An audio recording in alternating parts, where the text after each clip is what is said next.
Le plus grand avantage d'un tunnel maraîcher est la longue saison de récolte utile, fiable et de haute qualité, protégée des intempéries.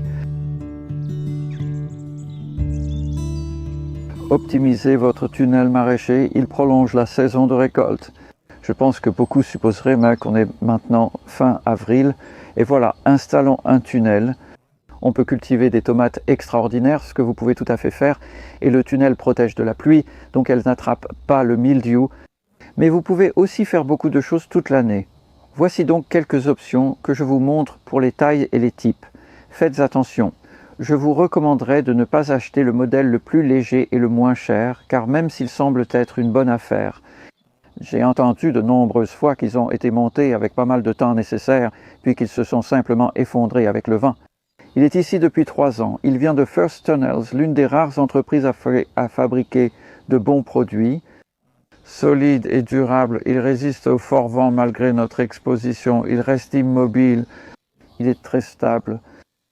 Donc vous avez aussi des options de taille. Comme celui-ci, eh bien, je dirais, pour moi, c'est petit, mais cette taille moyenne d'environ 3 par 4,5 mètres, 10 par 15 pieds, est déjà bien.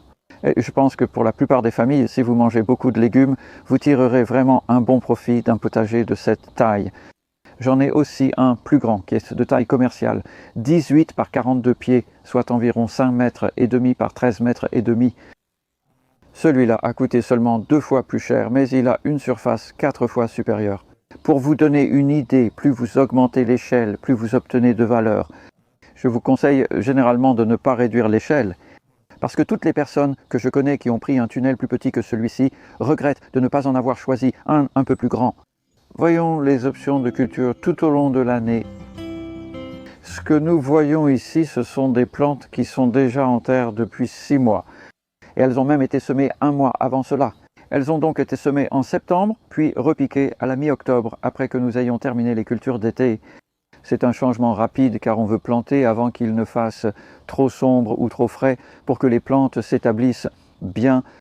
Et en fait, nous avons réussi à récolter quelques feuilles avant Noël, puis pas mal depuis. Donc ce que nous avons ici, ce sont toutes des plantes que vous pouvez semer vers la mi-septembre et repiquer à la mi-octobre. Il y a par exemple toutes les moutardes de différentes couleurs comme Red Lace, Green Frills, Red Dragon ou un sachet de graines mélangées, ainsi que la laitue. Il y a une variété que j'aime particulièrement, elle s'appelle Grenoble à rouge et elle est particulièrement résistante en hiver. Trouver la graine n'est pas simple, mais si vous en obtenez une et cultivez la plante sous tunnel, c'est idéal pour conserver la semence. C'est aussi un avantage des tunnels plastiques. Au printemps, vous pourriez planter des oignons et garder les graines grâce à cette saison sèche et fiable sous abri. Une seule laitue fournira de nombreuses graines dès le début de l'automne pour les années suivantes. J'ai aussi des projets. Elles sont très agréables pendant l'hiver, ce sont des plantes très résistantes, donc toutes ces plantes vont supporter le gel. Mais par temps très froid, on met un voile d'hivernage dessus juste pour s'assurer qu'elles survivent bien. Et puis il y a d'autres légumes comme le choucal, la bête.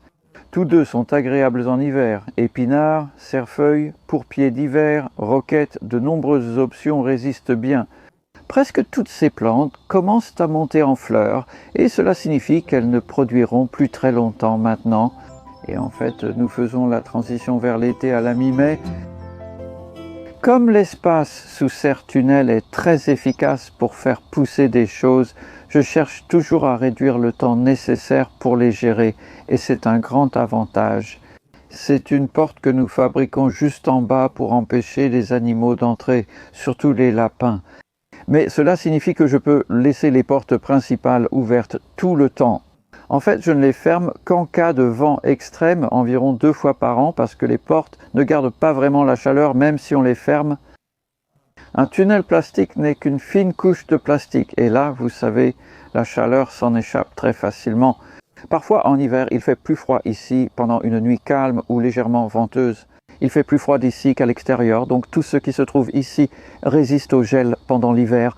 On ne peut pas cultiver des tomates dans un tunnel plastique en hiver, mais on peut certainement les semer, bientôt, comme début mars par exemple, pour les repiquer ici vers début mai, selon la date de votre dernière gelée. Donc la date précise variera en fonction de cela.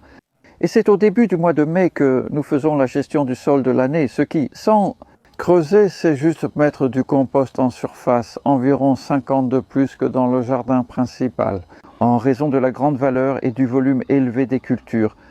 Je n'utilise que du compost comme fertilité sans engrais ni fertilisant. Donc j'en mets environ 4 cm, soit 1,5 pouce une fois par an. Le compost et le fumier animal sont ceux auxquels j'attache le plus de valeur. Nous utilisons du fumier de cheval ou de vache, parfois du compost maison. Dans les allées, au lieu de copeaux de bois, je mets du compost car, vu l'étroitesse des allées, les plantes des plates-bandes y enracinent. Donc le sol des allées est une partie précieuse de votre culture sous tunnel, puis les plantes de grande valeur en été. Les tomates en particulier, parce qu'elles n'attrapent pas le mildiou grâce au fait que les feuilles restent sèches sous la structure en plastique. Concombres, aubergines, poivrons, piments, tellement de choses, basilic, tout ce que vous voulez vraiment cultiver, qui a juste besoin d'un peu plus de chaleur et d'autres petits plus comme nous avons là-bas. Il y a du céleri que je plante si j'ai un espace qui se libère avant la fin de l'hiver. J'ai aussi des plants précoces, donc la récolte de céleri sera plus tôt. Tu pourrais mettre du maïs doux ici, mais ça prend beaucoup de place, comme les courgettes. Tu sais, ici, l'espace est très précieux. Donc réfléchis en termes de kilogrammes par mètre carré, ce genre d'argument. Et puis il y a aussi l'ail, parce que tu pourrais te demander pourquoi il y a de l'ail qui pousse ici. C'est parce que je trouve qu'à l'abri, là où il n'y a pas de pluie sur les feuilles, il ne rouille presque pas autant qu'à l'extérieur. Et on obtient de belles grosses récoltes d'ail ici début juin, en le plantant en même temps qu'on met les salades d'hiver à la mi-octobre. Comme tu le vois, on ne lui accorde aucun espace en plus. Donc c'est en quelque sorte une culture gratuite dans ce sens-là et facile à gérer. Il y a deux autres aspects à cela, et l'un d'eux est la propagation que tu pourrais faire dans une structure comme celle-ci. Je préfère ma serre parce que j'ai une serre et il fait un peu plus chaud dans une serre. Cela met en avant la valeur ajoutée du tunnel plastique. La valeur par mètre carré était très élevée. Je pense qu'ils offrent vraiment un bon rapport qualité-prix. Une serre coûte cher. Achetée neuve, elle coûte 3 à 4 fois plus cher au mètre carré qu'une structure comme celle-ci. Et elle a aussi des fondations en béton en fait, alors qu'une structure comme celle-ci n'en a pas.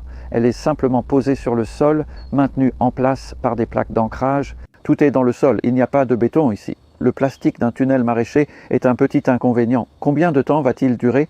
Ce n'est pas éternel, mais bien tendu comme ici, cela peut tenir jusqu'à 15 ans. Donc, si vous hésitez à installer un tunnel maraîcher, je vous encourage à essayer et à profiter au maximum de l'hiver. Tout autant qu'en été, vous aurez une année entière de récoltes fiables.